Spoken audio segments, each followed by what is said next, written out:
Hi everyone, it's me again, GeneraV, your physical therapist YouTuber, and I'm back with another vlog. So I've been thinking on what to make, and I realized that a lot has been requesting me this one since I know that some are not really that master when it comes to computer, and me alone, I'm not that good as well. But as some have seen my previous vlog na nag-type ako doon and I reached 77 words per minute, and a lot were struggling na 50 words per minute. So let me share to you how I did it. I will not be showing you na nagta-type ako. I will be sharing to you kung paano nagsimula, what are my techniques, what are the factors, and what are the things you can improve, and why it is important, and what are the conditions that you might get if you will not have a proper na typing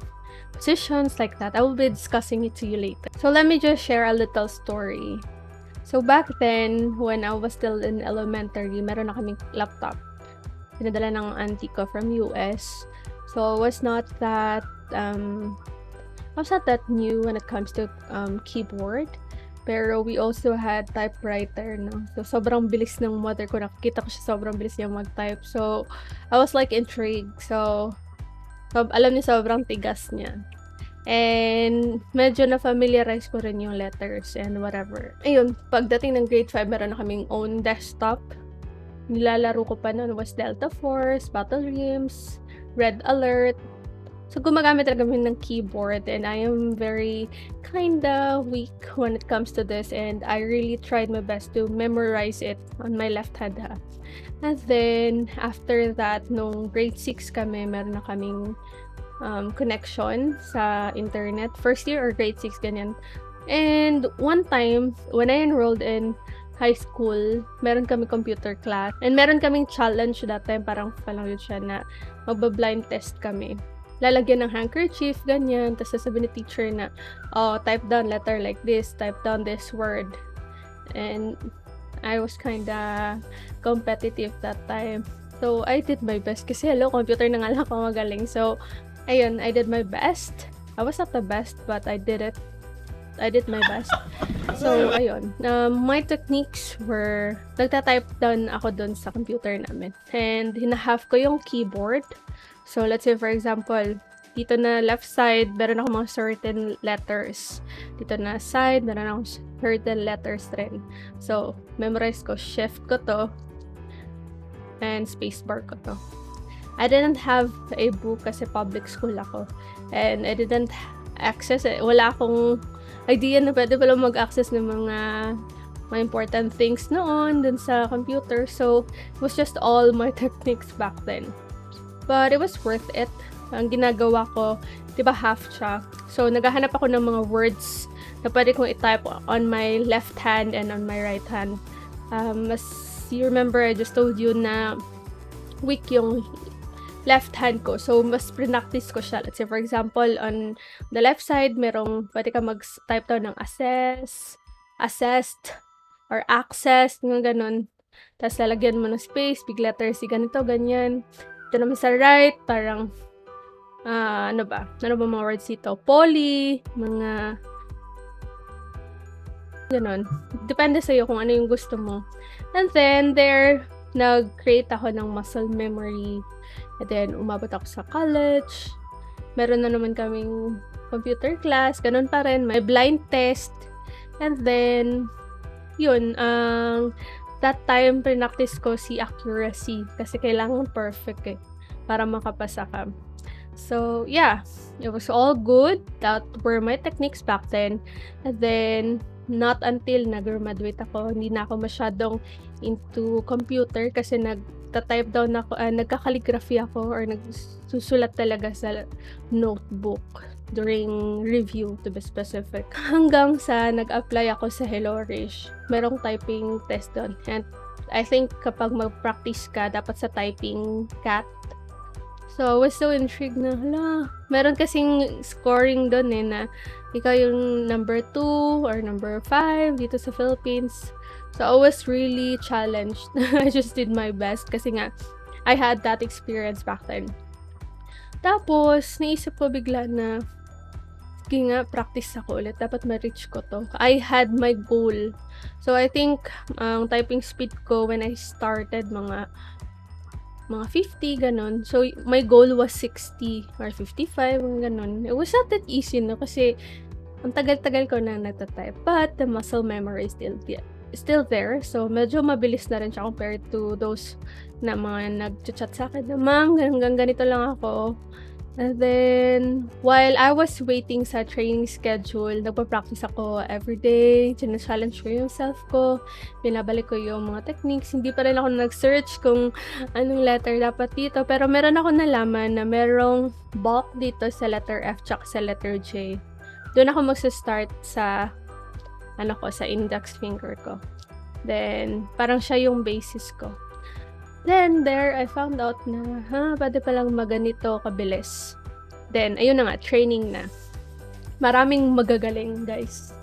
And I was trying to reach the highest. I didn't get it. But, okay lang, kasi nga, I did my best naman. I realized na hindi lang pala dapat sa training ka mabilis. So, I kept on practicing, kasi it's for me. I will be working virtually hanggang sa gusto ko, hanggang sa kaya ko. So, I just practiced every day. And then, I reached 77 words per minute. Actually, that's not my highest. My highest was 80. Yun, mas accurate na, mas fast, mas master ko na lahat-lahat ng mga sinusulat ko during work. One thing that also helped me to fast type was changing my keyboard to mechanical keyboard. So, just want to let you know that my mechanical keyboard is not the expensive one, no. I just bought it around 2.8, and there are like a lot of more expensive and more nice to type, and it is just an option. Hindi mo kailangan bumili ng ganon kamahal. Pero gusto ko so bumili talaga ako. And there are a lot of keys. I'm not really sure kung ano yung proper term for the clicks ata. There are blue clicks, red clicks, brown clicks. So, meron niya siyang different types of attributes. Yung binili ko was blue click. Siya yung maingay. Siya yung clicky. May resistance pag i-click mo. Kaya sobrang ganda niyang i-type down. The con is maingay nga siya. Pero I have crisp so it's fine lang. To some, they wanted the one without resistance kasi they have pains on their fingers, so they want it like very smooth lang. I think that is the red key. I'm not really sure if it's silent or what, but you can search about it. There's brown, there's red, there's blue, and you can find it all in Google. Medyo pricey nga lang si mechanical keyboard, but once na may mechanical keyboard ka na, you will never go back to the normal keyboard. Pwede ka mag-type, pero it's really different kasi I like to type very, malakas. Yan yung trip ko. Yung parang typewriter, ganun. So, what are the accessories ba na kailangan? Maganda kasi kay keyboard, guys. Hindi masyadong flat. Yung iba kasi flat na flat sa nila. Tsaka hindi naka 90 degrees yung elbow nila. So, hindi siya magandang i-type. Pwede rin yung factor na mahihirapan ka. Yung iba sobrang nakaganon yung pagta-type. Yung iba na sobrang ganon. Maraming ways. Pero the proper way is kinda, medyo extended yung wrist mo. So, sa mechanical keyboard ko, I have this pad. It is not very, parang gel-like. It's not that very comfortable, but it is way much better compared to the previous one that I had. And meron siyang stand sa likod, guys. If some of you has not found it, pwede nyong i-baliktad and you will see na may stand siya. So, pwede nyo siya i-stand para kinda ganyan. And if you're tired na, pwede mo siya ipaba, ganun lang. And you can also find gel-like pads in Shopee, Lazada, meron ganun. So, you can buy anything you want, but it is not really that much na kailangan. Parang it's an optional for your comfort, ganun. So, why is it important, to have like a good and fast na typing skills. First is that you're working virtually. So, it is really nice to have a fast typing skills. Especially if you're working as a scribe kasi yung iba nagra-write down eh. Sinusulat, diba, kung mga nursing chart notes, PT notes, ganun, sinusulat. Pero dito, dahil online tayo, type talaga natin. So, para makahabol tayo kang provider kung ano yung sinasabi niya, then, we have to type fast or make the words easier, or let's say may shortcuts ka. So, talking about shortcuts, if you are using a MacBook, we got a shortcut setting there. So, let's say for example, ito type, ang sinet up ko A1.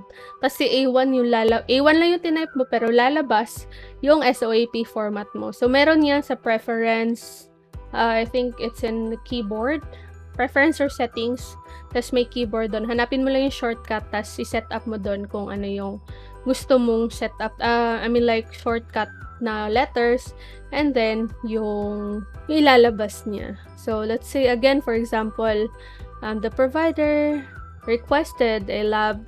So, ang shortcut natin doon is AQ1.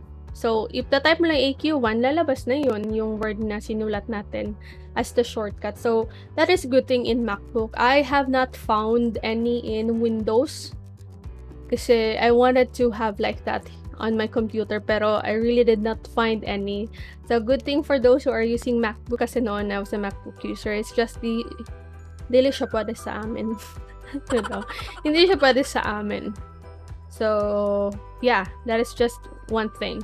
I just want to share some, yung mga may arthritis dito sa kamay, nahihirapan mag-type down, or let's say for example, may mga carpal tunnel syndrome, masasakit yung dito, mayroon ng numbness, you can do some stretching, para medyo ma-relieve siya, pero it is still best to see a doctor and have it assessed by a physical therapist as well, or an occupational therapist, para mabigyan ka ng proper techniques and exercises on what to do with your hands.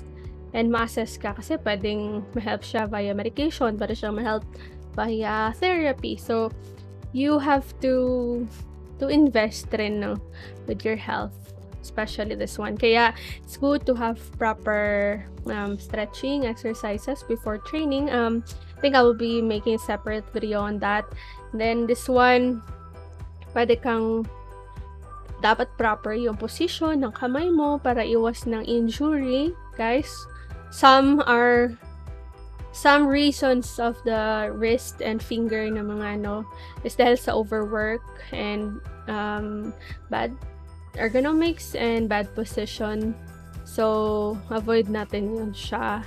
I think I forgot one thing. This is very common kasi let's say for example, you have a computer table, or let's say nasa lamesa ka lang.